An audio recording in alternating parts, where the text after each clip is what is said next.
Tere, mina olen Nele Kullarkupp ja te vaatate saadet Pealkirja taga, kus võtame kokku lõppeva nädala kõmulisemad uudisteemad. Ei pääse me ka seekordses saates üle ega ümber Tallinna koalitsioonikõnelustest, kus erakond Isamaa on võtnud dirigendi rolli. Kas ühte heidetakse Keskerakonnaga või luuakse pealinna võimukatla ümber nelikliit ning mis on nendel läbirääkimistel kaalul, seda arutan enda tänase esimese saatekülalisega, kelleks on Isamaa Tallinna piirkonna juht Riina Solman. Tervist! Tere! No, mul on teile 10 küsimust ja ma ootan selliseid ausaid ja otsekoheseid vastuseid. Ja, et 15 ei ole.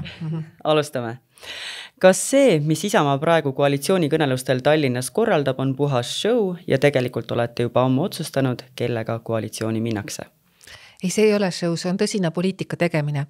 Ja see tuleb sellest, et nüüd nelikliit, kes valitses just äsja lõpetas valitsemise või lõpetamas on nüüd uue koosseisuga, tuleb peale siis järgne valitsus ja ka enne seda, kus oli siis Mihhail Kõlvart ja Jevgeni Ossinovski ühine sotsdemmide ja Keskerakonna valitsus, nad tegid vigu. Nad tegid mingisuguseid põhimõttelisi vigu, mida me tegelikult nüüd nelikliitu minnes külmutasime. Kuna aega oli ka siis väga vähe, ka siis ühiskond survestas Isamaad, et Isamaa otsustage juba ükskord ära, et mis te venitate, me ei venitanud. Me saavutasime selle, et täna ei ole agressorriigi kodanikel Eestis valimisõigust ja see oli tegelikult ju KOV poliitika raames. Väga hästi mäletan, kuidas mind naeruvääristati selle eest nelikliidus, aga näete, ära tegime. Ja nüüd me võtame lauale need külmutatud probleemid, mis on olnud aastaid Tallinnas külmutatud ja tahame saada head koalitsioonilepingut. Ja tuleb tegelikult selgeks teha, millised positsioonid on ühes või teises Tallinnat puudutavas sõlmküsimuses meie partneritel, potentsiaalsetel partneritel. Kas seda umbmäärast olukorda tuleb veel kaua kannatada? Kindlasti mitte ja tegelikult ei ole ju kauaga kannatatud, et kui me mõtleme, et eelmisel pühapäeval alles kuulutati välja valimistulemused ja me hakkasime siis sealt otsast kohe ju edasi liikuma, ehk me tegime Isamaa juhatusega ettepaneku, et palun vastake 15 küsimusele. Selle peale siis reageeris Keskerakond positiivselt, ülejäänud olid äraootaval seisukohal, et hakkame juba valitsema, mis te seal passite, hakkame valitsemise koalitsiooni läbirääkimisi pidama. Ja meil õnnestus ikkagi veenda oma partnereid selles, et need on olulised asjad. Et see päris nii ei käi, et nelikliik lõpetas oma pool lauset, pani koma koha ja nüüd asendame siis Eesti 200 parempoolsetega, see on muuseas väga oluline vahe ja väga oluline muudatus.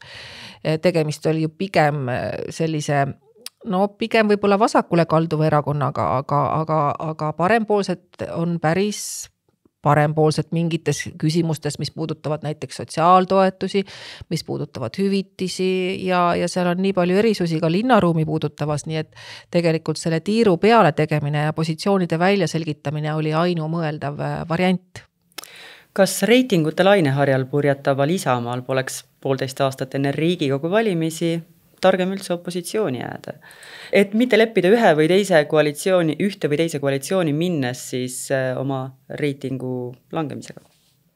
No tõsi on see, et see optsioon on alati laual, et minna opositsiooni, aga tõtt öelda täna ei ole, ma ei tea ühtegi juhatuse liiget meil, kes seda tõsimeeli mõtleks, sest poliitik tuleb ikkagi selleks poliitikast, et midagi ära teha ja midagi saad sa ära teha võimul olles. Siis on võimu ja juhtimise hoovad sinu või sinu koalitsioonipartnerite kätes ja neid koos tehes, neid veendes oma poliitikate õigsuses on võimalik saavutada ka tulemused. Nagu te nägite, üks hea näide on see kolmandate riikide kodanike valimisõiguse peatamine just sellepärast, et agressorriigi kodanikud ei saaks KOV-valimistel meil hääletada. Olete kindel, et valija andestab teile nii ühe kui teise versiooni, et mis iganes siin Tallinnas juhtuma saab? Meenutan lihtsalt seda hetke, kui me läksime nelikliitu ja see oli vahetult enne Europarlamendi valimisi ja väga paljud arvasid, et Jevgeni Ossinovski langetas selle otsuse nüüd võimuliit Mihhail Kõlvartiga ära lõhkuda ikkagi Europarlamendi parema tulemuse nimel.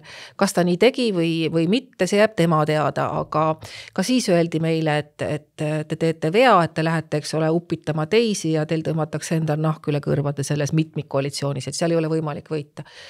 Aga mina uskusin sellesse, et ainuvõim Tallinnas ei ole õige asi, ja parem mitmikkoalitsioon, kus saavad väga võimalikult paljude valijagruppide huvid esindatud. Ja läksin siis Tallinna piirkonna juhina selle ettepanekuga kaasa ja ma ütleks ka, et kui me juhtisime toona Tallinnas, juba 22% Isamaa juhtis Tallinnas reitingute baasil, eks ole, see on suur asi saavutada, siis tõesti sellel sõiduautol küljepeeglid läksid ja me langesime siis teisele kohale ja nüüdseks siis valimiste tulemustel 3. Põikame korraks ülikooli linna. Kas Isamaa peaks Tartu koalitsioonikõnelustel rohkem selgroogu näitama? Tundub, et heade mõtete linnas dikteerib suunda rohkem siiski Reformierakond. Tuleb tunnistada, et Urmas Klaas on olnud väga odav võib-olla siis ei olnud õige sõna, aga ma tähistaks siis tema väljaütlemist, mis puudutab, mis ta ütles Urmas Reinsalu kohta, et ükski erakonna esimees ei peaks tulema ütlema, kuidas Tartus asjad käivad, siis ma arvan seda, et Urmas Klaas on ise tulnud Tallinna poliitikasse ütlema, kuidas asjad peavad käima varasemalt ja ka enne vanasti.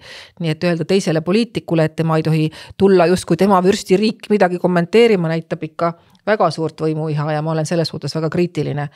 Aga Tõnis Lukase kaitseks ma saan öelda seda, et tema sõnul ei oldki üldsegi teistmoodi võimalik koalitsiooni moodustada. Nii nad ütlevad, et Klaas oleks ühte või teistpidi võimu seal heade mõtete linnas ära võtnud ja ta otsustas siiski võimule minna.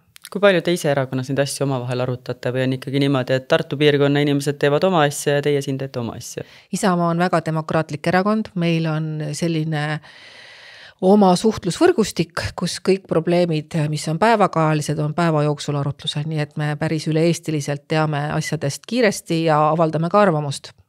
Kas Reformierakonna madal toetus nii valitsuses kui ka äsjastel kohalikel valimistel peaks tagama neile koha linnavalitsuses? Et rahvas on ju üsna selgelt kõnelenud ja lubati mõnda aega haavulakkude ja sisekaemusega tegeleda. Nüüd aga puhub Isamaa neile võib-olla uuesti tuult purjedesse. Tõsi on see, et inimesed on olnud valimiste ajal tänaval Reformierakonna suhtes väga kriitilised. Tallinna tänavatel ma pean silmas, ma saan öelda selle kohta, mida ma ise kogesin ja mis pani meid imestama lausa oli see, et paljud Eesti valijad on öelnud, et nemad lähevadki Keskerakonda valima, et see on siis tegelikult hinnang meie valitsuse tööle. Ma ei ütleks, et Reformierakond Tallinnas nüüd ainsana selles kõiges süüdi on, mis on Reformierakonna reitinguga juhtunud. Aga kas tuult purjedesse lasta või mitte, et seda tegelikult otsustas valija. Ta andis vastavalt siis mandaate nüüd võimalikule nelikliidule niimoodi, et 6 mandaati on parempoolsetel, 8 mandaati on Reformierakonnal, siis tuleb 11 mandaati Isamaa ja 17 sotsiaaldemokraadid, eks ole, 37 Keskerakond. Et see on valija otsus olnud ja ühtegi võimu, niimoodi ainuvõimu, mina Tallinna linnale ei soovita. Me mäletame, mis juhtus Keskerakonna ainuvõimuga. Isegi ma ei räägi venekeelsetest pressikonverentsidest, ma räägin sellest, et töökeel oli linnas vene keel. See on lubamatu. Meil on eesti keele seadus vastu võetud, töökeel on eesti keel. Olge ausad, kui te oleksite ise saanud ainuvõimu, kas oleksite hakanud partnerid otsima või pigem mitte? Oleksite kasutanud seda ainuvõimu ära?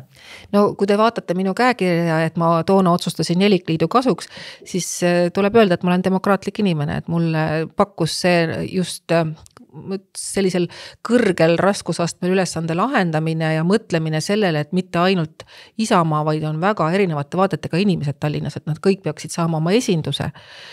Ja omal ajal oli muuseas ka riigitüüri juurde see EKRE lubamise küsimus oli täpselt samasuguse asetusega, et kui on olemas inimesed, keda keegi esindab ja esindab neid hästi, siis tal on õigus kaasa rääkida.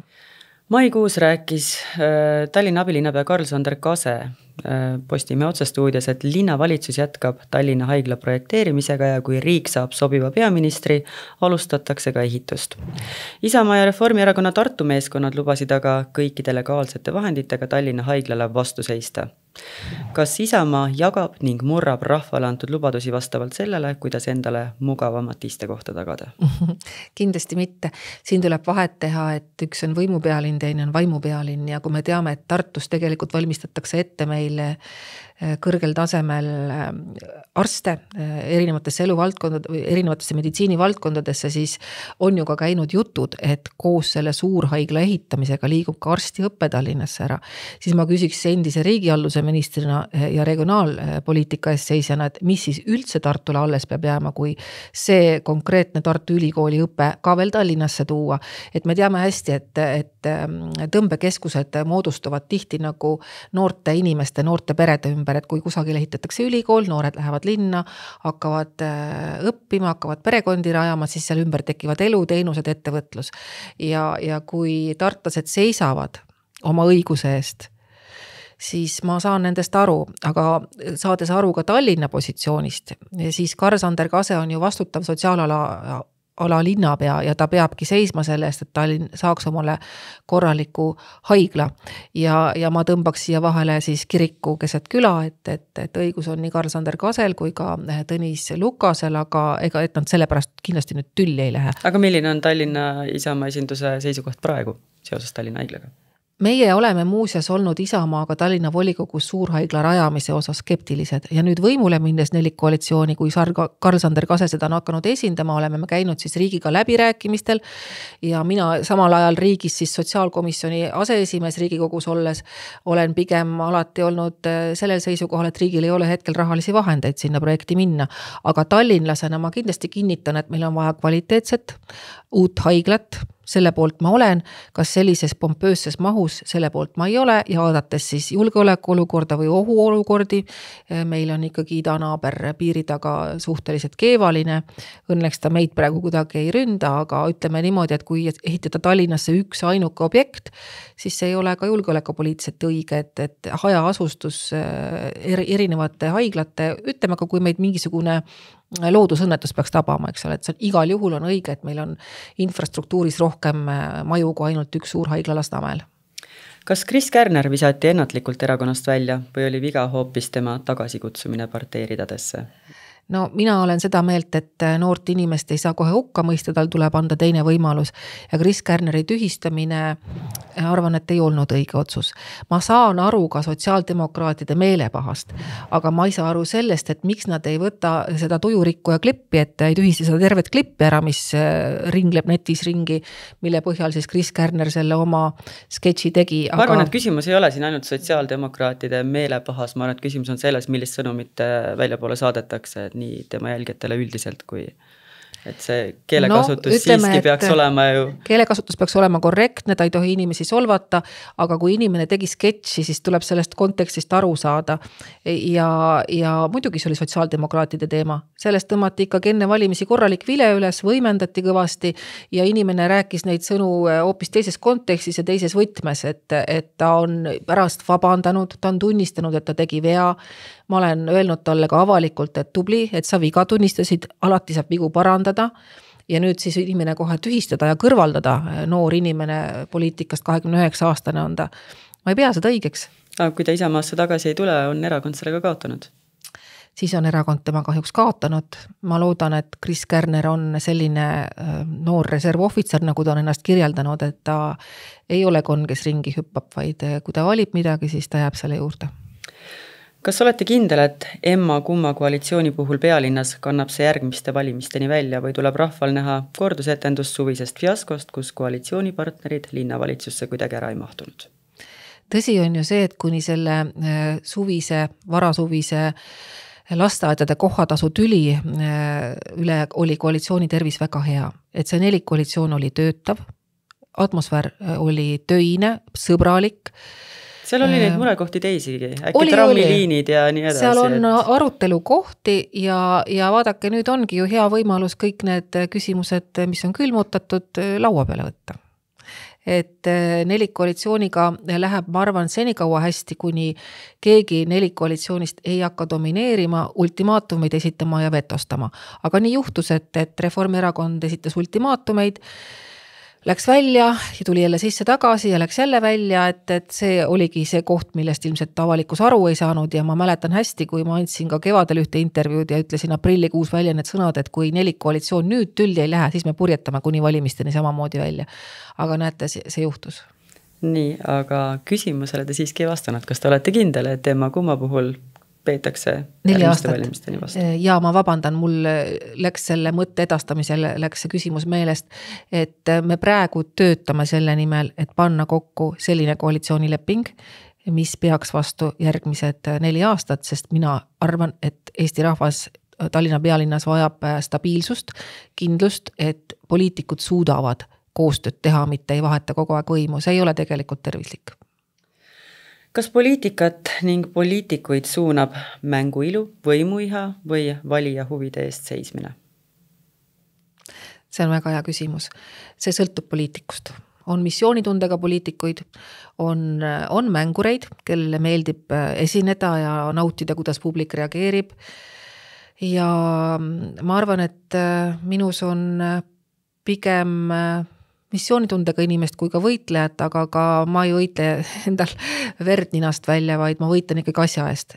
Ma tõesti olen võidelnud läbivalt oma poliitikusse tuleku eel ja selle ajal selle eest, et inimeste toimetulek oleks normaalne, et inimestega arvestatakse, aga et need inimesed, kes pingutavad, neid saadaks ka edu. Et selline parempoolne, hooliv, konservatiivne vaade on mul asjadele ja pigem ennast pean missiooni inimeseks. Aga peab olema ikkagi törts seda võimuiha ka veres? No see, ma pigem ütlen, et kõiki neid asju täide viia. Pigem ma ütlen teile niimoodi, et head poliitikud ja asjade elluviijad ja ministrid on need, kellel ei ole marssalikepikest. Need, kellel on marssalikepike, neid vaadake väga tähelepanelikult, sest nemad teostavad seal ise enda karjäärihimu, aga ära teevad asju ja inimeste peale mõtlevad need, kellel on missioonitunne ja kes on ka valmis oma mugavustsoonist välja tulema, seisma asjade eest, nii-öelda natuke ka võitlema, aga muidugi sa ei pea oma elu ja tervist panti panema, mis poliitikutega paraku sageli juhtub, sest inimesed hindavad poliitikuid kuidagi väga kerglaselt, et mida nad seal kogu aeg kaklevad või mida nad seal mängutavad, et tehku juba midagi. Tegelikult poliitiku töö on elustiil, see on vara hommikust hilis õhtuni.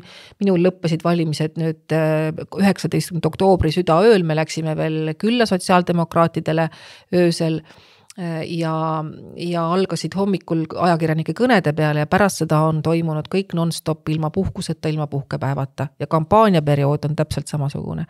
Nii et ja kui hakkab valitsemisperiood, siis hakkavad kõik uued probleemid lauale tulema, et nii palju kui minul on olnud juhtivaid positsioone, on see kõik olnud isikliku pereelu arvelt. Kas valimislubadused on selleks, et neid pidada või koalitsioonikõnelustel järeleandmisteks ning kokkulepete saavutamiseks panti anda?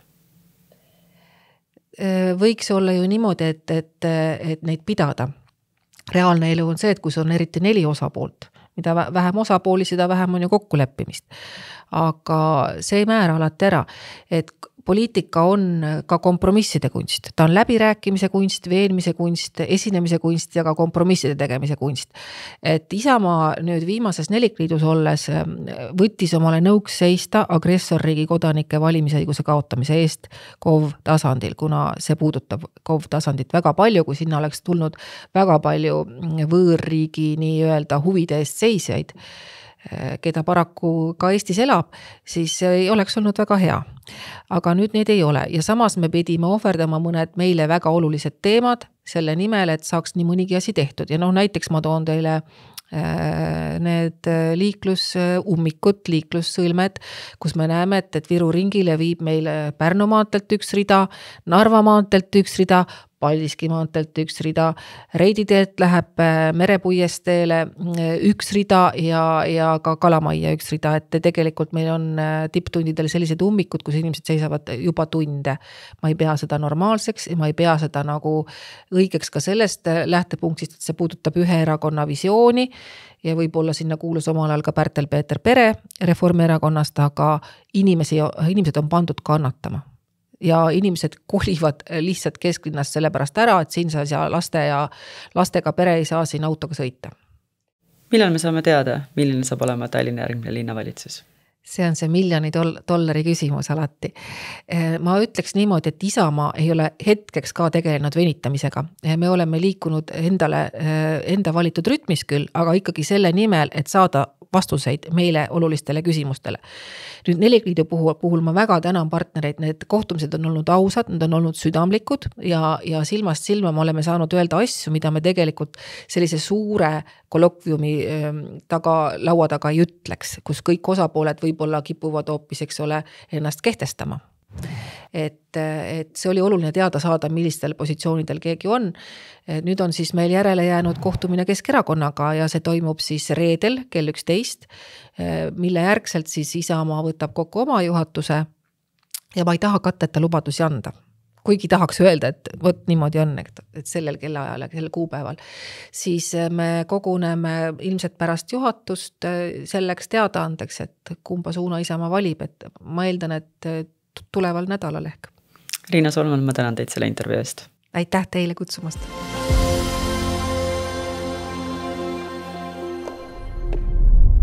Õhtulehe noorte toimetusel on laekunud kohalike omavalitsuste valimise järgselt mitmeid arvamusi, et poliitika või õigemini poliitikud pole tõsiselt võetavad.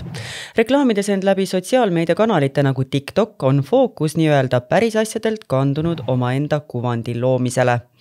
Ja see tekitab situatsiooni, kus valija enam täpselt ei teagi, millele ta oma hääle kingib, sest poliitikutelt oodatakse siiski tegusid, mitte isikukultuse loomist. Kuidas noored poliitikasse suhtuvad ning mil määral on sotsiaalmeedias levivad valimisklipid seda suhtumist muutnud, arutan Õhtulehe ajakirjanike Liise-Maria Tammaru ning Joonas Marten Abramiga. Tervist! Tere! Tere! No, kuidas siis on? Et mina mäletan küll seda aega, et kui ma ise olin ikkagi päris noor, et ega ma poliitikast kui sellisest väga palju ei huvitunud. Et kas tänapäeva noored ikkagi tahavad kaasa rääkida ja tahavad osaleda kogu selles poliitmängus ja valimises? Elisa? No vaadates seda, kuidas meile hakkasid tulema arvamused selle kohta, et mis siis nendel valimistel nüüd toimus, kuidas poliitikud endale reklaami tegid, siis ootamatult suur on see huvi, et jah, mina ka nüüd paar aastat tagasi, no oletame, et võtame selle momendi, kui ma olin siis 16, siis ma tõesti ka ei tundnud, et ma oleks nüüd tohutult huvitatud poliitikast ja võib-olla ongi põhjus see ka, et poliitikud ei teinud endale nüüd sellisel kujul reklaami, nagu nad siis praegu teevad igal pool sotsiaalmeedias. Võt just nimelt, ma tahtsin öelda, et see on selline kahe teraga mõõk, et ühest küljest läbi sotsiaalmeedia ja nende kanalite, kus noored palju aega veedavad, nagu näiteks TikTok, tõepoolest need poliitikud teevad ennast tuttavaks, aga et see, mil viisil nad ennast tuttavaks teevad noortele, et võib-olla see pole õige, et kuidas neid kahte asja siis niimoodi ühendada nii, et hundid söönud, lambad terved? No tõepoolest viimaste kohalike valimistega on näha, et väga paljud siis vanemad poliitikud üritavad noorte meelt mööda olla ja postitadagi rohkem aktiivsemalt sisu, kui nad muidu teeksid, et näiteks meil ühes arvamuses tuli välja siis ütleme, et Indrek Tarand, kuigi ei ole muidu väga aktiivne kasutaja sotsiaalmeedias, siis valimiste ajal ta postitas iga päev mitu valimiskampaania klippi ja siis sellega justkui proovis noori meelt mööda valima kutsuda. No ma arvan, et Eesti poliitmaastikul tegi kõige suurema sellise arengu selle sotsiaalmeedia, ütleme siis vallas või selle sotsiaalmeedia kaudu enda reklaamimises Jüri Ratas Euroopa Parlamendi valimistel ja ta osutus ka väga edukaks nendel valimistel, et tõenäoliselt oleks poliitikute poolt ka võib-olla natukene selline rumal jätta see kanal kasutamata. Mis sa arvad? No kindlasti on see väga hea võimalus ennast teha nähtavaks, aga nüüd tekibki see moment, et kas noor valija valib teda nüüd sellepärast, et ma ei tea, ta teeb kõige rohkem kätekõverdusi või ta valib teda reaalselt sellepärast, et ta näeb, et Jüri Ratasel on väga head ideed ja ta väga hästi sobib nüüd sinna parlamentini. Et tahes tahtmata noored ei ole nii hästi kursis sellega, et mis on nüüd nende reaalsed ideed ja nende mõtted ja sihid.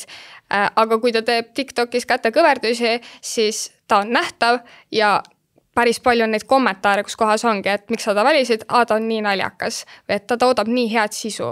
Et kas see nüüd aitab nüüd reaalselt Eestile ka kuidagi kaasa, et meil mingisugune tugev mees.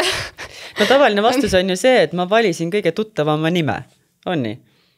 Jah, neid nimetatakse nii-öelda tühjadeks häälteks siis, et näiteks kui mu onu või ema kandideerib, et siis ma annan talle selle ühe hääle, et olgugi, et mitte nii võib-olla populaarne, aga valime siis pulli pärast, on ju. Aga küsimus ongi võib-olla selles, et kas me tahame seda nii-öelda tühja häält anda, kui see ei osutu lõpuks kokkuvõttes siis määravamaks hääleks või me siiski ikkagi anname selle hääle inimesele, kes päriselt näeb väärtust ühiskonnas muudatuste algatamiseks. Aga mida teie näete siin lahendusena, et kuidas tuua poliitika noorteni nii, et see ei tunduks mingisugune igav asi, mida aetakse Toompeal, mida aetakse kuskil kohalikes omavalitsustes, vaid et noored saaksid aru, et tegelikult see kujundab meie elukeskkonda, et kuidas seda lahendada? Mina arvan, et asi on ikkagi selles, et noori ei harita sellel teemal piisavalt. Koolides tegelikult ei räägita sellel teemal väga palju. Mul on endal väike õde, kes nüüd oli 16, sai kohalikel omavalitsustel valida ja ta tuli ka küsima tegelikult minu käest, et kui palju ma tean erinevatest poliitikutest ja nii edasi. Aga kui ma küsisin talt, et kas sul nagu koolis ei räägita, siis ta ütles, et mingid tunnid on, aga ma ei saa aru, et mis seal räägitakse. Et seda tuleb tuua noorteni sellises keeles, et nad saaksid sellest aru ja tulebki tuua see reaalsusmoment, et sa valid selle pärast, et see hakkab sinu elu kujundama. Et ma arvan, koolides peaks sellest kindlasti rääkima lihtsamalt ja rohkem. No meil on erinevate erakondade juures on ju noortekogud ka, et võib-olla kui need noored rohkem räägiks noortega, kuulataks neid ka.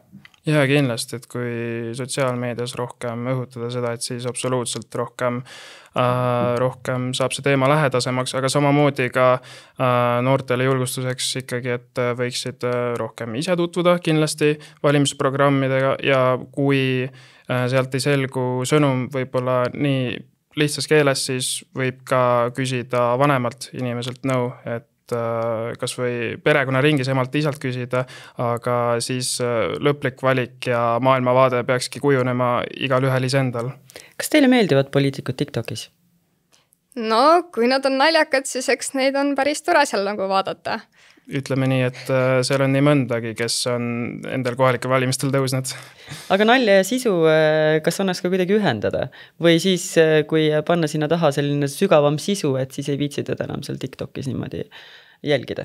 Ei, eks ikka annab ühendada, aga tähtis ongi see, et see poliitik reaalselt annaks siis oma neid ideid ja asju ka selle, kasuta huumorit, aga et anna nagu oma mõtteid ka sellega edasi. Et praegu jääbki mulje, et nad teevad seda nalja ja jäävad meelde, aga miks me lõpuks siis nüüd ta valisime või et jah. No mis on sellised kurioossemad näited viimaselt valimiskampaanialt, mis teile nagu silma jäi sotsiaalmeedias? Kindlasti Jüri Ratase klipp Ahv õlal ja ütleme, et Chris Kärner ei ole ka varju jäänud, et minu arust tema kommentaariumis ka kogu aeg rõhutatakse loosungid haip ja number 126, et väga nähtav olev isik. No, Chris Kärner on väga hea näide, küsime kohe ära, et mida te teate Chris Kärneri poliitilisest agendast või mille eest ta seisab, et kas te oskate siinkohal öelda, et kõigile ta on enda sellise valjuhäälsusega jäi silma, aga mis see sisu seal taga on? Ütleme nii, et eelnevalt mõni teadis, mõni mitte, et tegemist on 100%-ga, on ju, et väga paljude jaoks tuli ta ilmsiks just selle skandaaliga, me mäletame sotsid püssiga seina äärde ja nii edasi, on ju, aga kui ausalt öelda, siis ega päris selgelt võib-olla tema poliitilised loosungid ja maailmavaade ei paistu välja, kuigi ta kuulus Isamaa erakonda ja jätkas pärast väljaspool seda valimist, siis ei ole kindel võib-olla ikkagi palju ja noorte jaoks ka on ju, et mille nimel ta siis kandideeris. Eliise, mis sulle jäi silma sotsiaalmeedias nendel valimiste või valimiste eel? Sotsiaalmeedias üldse või Chris Kärner? Ei, mitte Chris Kärneri puhul, ma pean silmas just erinevaid poliitreklaame, et kas midagi jäi nagu eredamalt silma? Noorpoliitikute puhul mulle jäi silma Markus Meier. Tema ühendas küll oma ideid ka huumoriga. Ta kasutas, issand, kuidas ma seletan seda trendi, nothing beats a jet to holiday. Et tal oli siis pilt mupoga, et Tartus on bussiga sõitmine tasuline ja siis ta ütles, et tema on nagu see nothing, kes nüüd selle mupo sealt ära kaotab põhimõtteliselt. et ta seisab jah selle Tartus tasuta ühistranspordi eest.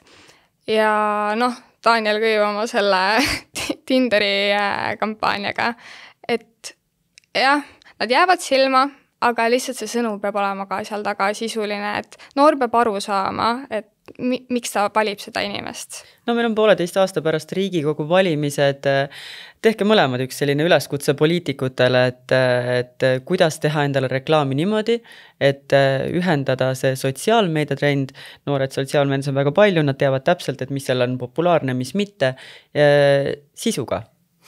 Õpetage poliitikuid, kuidas kasutada õigesti sotsiaalmeediakanaleid. Võib-olla ei ole päris õiged inimesed selleks, aga mida võib-olla noored inimesed siis ka tahaksid näha, peale siis meelelahutuse ikkagi võiks rõhutada, et see sisu või küsimused, mida nad lubavad lahendada, ikkagi on tõepärased ja kehtivad ka siis riiklikul tasandil näiteks maksumuudatustega, et näiteks Isamaa puhul kohalike valimistel me nägime, et kuidas nende valimisloosungid õhutasid automaksu ja ka tulumaksu siis kaotamist või vähendamist protsentuaalselt, aga sellel ei ole ju mingit pistmist, me teame kohaliku tasandi muutmistel, et võib-olla täpsustada neid loosungeid ja ka võib-olla noortele rohkem lihtsustavas keeles tuua need, et isegi ei ole kantseliiti vähemaks. Kantseliit ja isegi ei ole nii oluline AI-ga tehtud videod või kätekõverduste tegemine,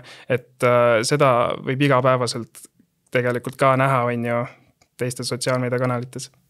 Eliise, mis need sinupoolsed ettepanekud oleks poliitikutele? Mul tuli veel, tahtsin seda ka rõhutada, et tegelikult see eetika ja väärikus on ikkagi ka poliitika juures niivõrd oluline märksõna, et nalja võib teha, aga sellistes väärikuse piirides natuke, et hoiame ikkagi meeles seda, et poliitika ei ole tegelikult ju nalja tegemise koht. Et sõna rahvaesindaja peaks ikkagi olema rahvaesindaja Just ja seda täpselt. tuleks kanda niimoodi auga. Jah, et ma usun, et seda tähelepanu saab ka väärikalt endale sotsiaalmeedias tekitada. Et hoiame ikkagi natuke tõsisemana võib-olla seda asja. Eliise, Joonas, ma tänan teid selle kommentaari eest.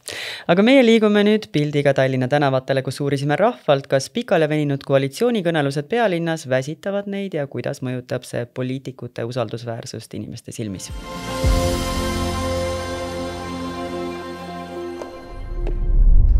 Kas pikale venivad koalitsioonikõnelused ning igasugused poliitkemplused väsitavad teid?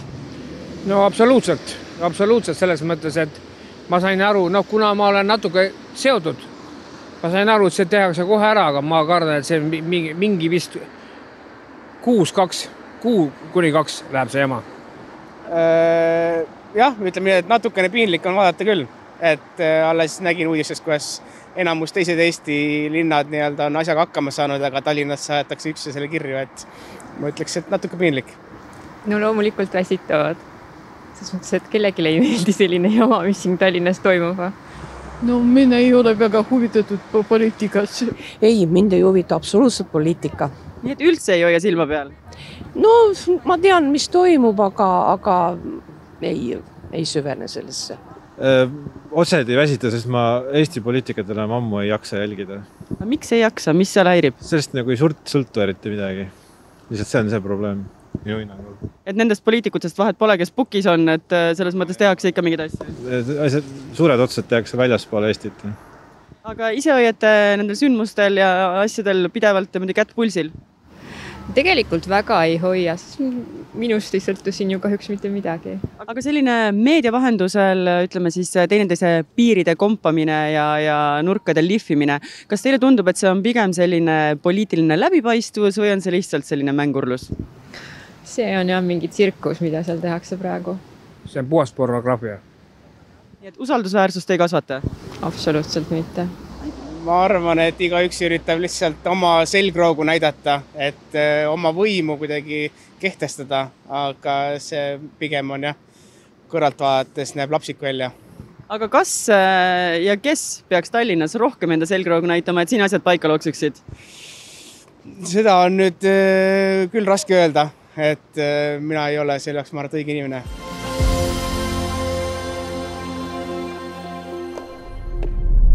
Head vaatajad, selliseks meie seekordne saade kujunes. Tuletan veel meelde, et saade pealkirja taga on järelvaadatav Õhtulhe YouTube'i kanalis ning Spotify's.